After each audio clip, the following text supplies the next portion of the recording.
If you're struggling with dryness and itching over the scalp after a hair transplant this winter, then you're not alone. Winters can cause dryness over the scalp and then cause itching or a little bit of flaking as well. This is completely normal and can be manageable with the right tips and advice from a good dermatologist. So hi everyone, I'm Dr. Shivam Goyal. I'm the consultant dermatologist at Dr. Shivam's Hair Transplant Clinic Jaipur, and in this video I'll be telling you कि winters में how to manage the dry scalp, especially after a hair transplant. Why does winters cause dryness, especially after a hair transplant? सो इसके mainly 3 reasons होते हैं. Firstly winters की वजह से जो moisture content होता है वो रिड्यूस हो जाता है, जिसकी वजह से ड्राइनेस आने लग जाती है over the scalp. The second reason is indoor heating systems. जब भी आप अपने घर में हीटर्स या फिर कोई भी तरह का हीटिंग डिवाइस यूज करते हैं, उसकी वजह से भी ड्राइनेस और ज़्यादा बढ़ने लग जाती है. And thirdly is the post transplant sensitivity, यानी कि जो हीलिंग प्रोसेस होता है उसकी वजह से भी हल्की सी ड्राइनेस आपको हो सकती है over the scalp. So in 3 reasons की वजह से कंबाइंड आपको हेयर ट्रांसप्लांट के बाद में ड्राइनेस और इचिंग सेंसेशन हो सकता है, specially during the winters. Science of a dry scalp post hair transplant. So इसके मेनली 3 साइंस होते हैं. Firstly is the itching sensation which can happen. The second is dryness and flaking, यानी कि whitish पपड़ी आपको फील हो सकती है over the scalp. And thirdly is the tightening sensation, यानी कि आपको सर जो है स्किन उसकी थोड़ी टाइट फील होने लग जाती है.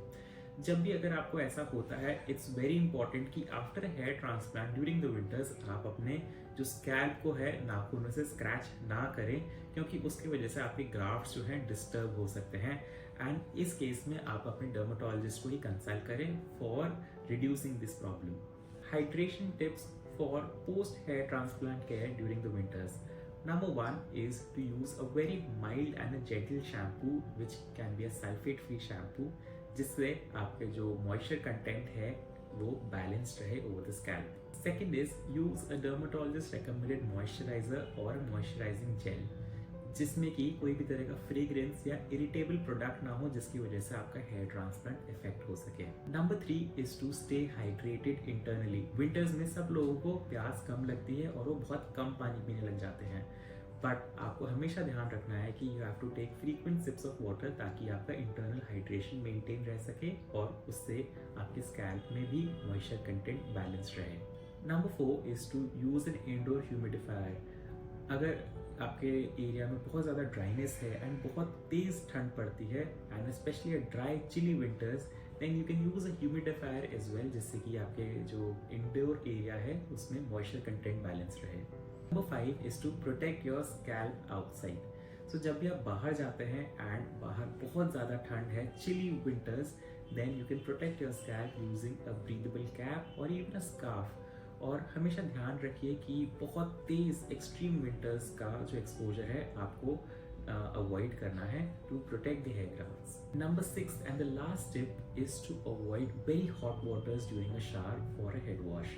अगर आप बहुत ज़्यादा गर्म पानी यूज़ करते हैं तो जो आपके स्कैल्प पर नेचुरल ऑयल्स होते हैं और मॉइस्चराइजर्स होते हैं वो ख़त्म हो जाते हैं. सो इसलिए आपको ल्यूकवार्म वाटर या फिर एक निवाया पानी जो होता है वही काम में लेना चाहिए और head wash during the winters. What to avoid post hair transplant in this winter? So mainly 3 चीज़ें हैं जो कि आपको अवॉइड करनी चाहिए. नंबर 1, अगर आपके स्कैल्प पे ड्राइनेस और इची सेंसेशन हो रहा है तो आपको अपने नाखूनों से उसको स्क्रैच नहीं करना चाहिए.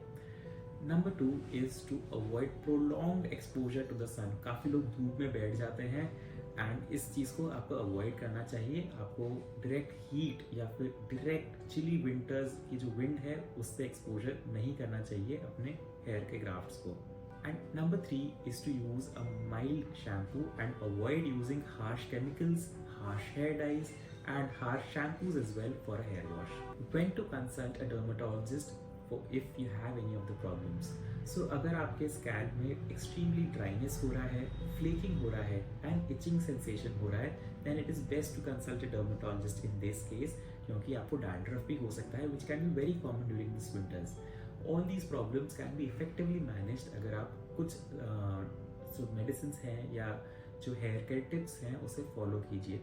तो उससे आपके हेयर ग्राफ्ट्स भी प्रोटेक्ट रह सकते हैं एंड आपका हेयर ट्रांसप्लांट का रिजल्ट उससे इफेक्ट नहीं होता है। सो टू समराइज, विंटर्स में काफ़ी लोग हेयर ट्रांसप्लांट कराना इसलिए पसंद करते हैं क्योंकि जो गर्मियों में जो पसीने की कंडीशंस होती हैं उसकी वजह से कई लोगों को डर होता है कि वो हमारे हेयर ट्रांसप्लांट को ख़राब ना करें। सो इसलिए वो विंटर्स में कराते हैं ताकि बहुत कन्वीनियंट उन्हें रहे। बट विंटर्स में कराने के साथ साथ उनको कुछ केयर का भी ध्यान में रखना पड़ता है ताकि उनका हेयर ट्रांसप्लांट का रिजल्ट उससे इफेक्ट ना हो, जैसे कि परसिस्टेंट इचिंग या फिर ड्राइनेस की कंडीशंस। तो ये बहुत मैनेजेबल चीज़ें होती है जिसको अगर आप फॉलो करें विद योर डर्मेटोलॉजिस्ट एडवाइस, आप उसको इफेक्टिवली मैनेज कर सकते हैं और आपका हेयर ट्रांसप्लांट रिजल्ट भी उससे इफेक्ट नहीं होता है। सो ऐसी कुछ टिप्स और ट्रिक्स हम अपने वीडियोस में बताते रहते हैं to all our viewers to manage the hair transplant and hair transplant related उनकी जो प्रॉब्लम्स हैं उनको हम सॉल्व करते हैं। सो अगर आपको भी ऐसे कुछ प्रॉब्लम है देन नीचे कमेंट सेक्शन में अपने प्रॉब्लम्स को ड्रॉप इन कीजिए ताकि हम उसका ऊपर एक नया वीडियो बना सकें। अगर आपको ये वीडियो पसंद आया है देन आप इस वीडियो को लाइक कीजिए और अपने फैमिली और फ्रेंड्स ग्रुप में भी इसे शेयर कीजिए और हमारे चैनल को ज़रूर सब्सक्राइब कीजिए। थैंक यू, धन्यवाद।